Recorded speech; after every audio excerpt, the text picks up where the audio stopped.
My mum and dad were serving as missionaries up in the highlands of New Guinea, and so I was in Australia doing my schooling, and they continued to work up in New Guinea. At times when I felt like, because my parents were serving God on the mission field, that I was kind of somewhat neglected, somewhat strange, and I thought, this is not fair. So through those years, God showed me some extraordinary love that helped me to come to realise He really wanted the best for me. And this guy, who was a youth pastor at a church, and I didn't go to his church either, he used to come to the school that I was at, and he would run a Christian fellowship at the school. And I remember quite distinctly the morning, and he pulled up in his Kombi, and he said, "What would you like to do today?" And I said, "Oh, why do you say that?" And he said, "Well, anything. What would you like to do?"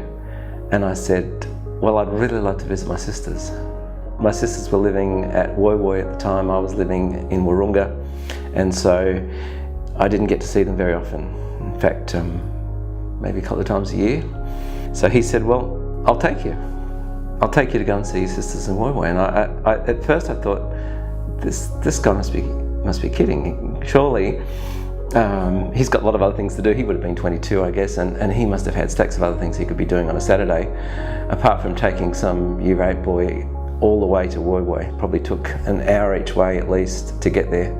I hopped in his Kombi, and he took me to visit my sisters, and then he went off and did something while I spent a couple of hours with him.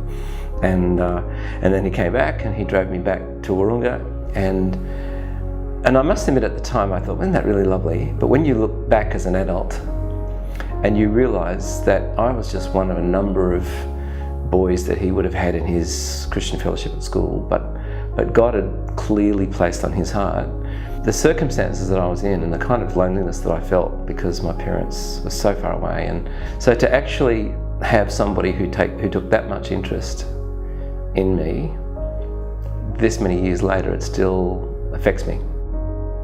The impact that we can have on people's lives when we show kindness, actually really go out of your way to do something, the impact that has is immeasurable. And he was a strong Christian guy, and for no other reason, I think, other than that God put on his heart, and his influence was profound. Because of the fact that I could see what a blessing that was on my life, and having somebody who just came every week and ran the fellowship at school and took an interest in me, I got to Grafton High and decided we need to have a Christian fellowship at school. I decided this is a really fabulous thing to do, to actually get involved in leading and giving.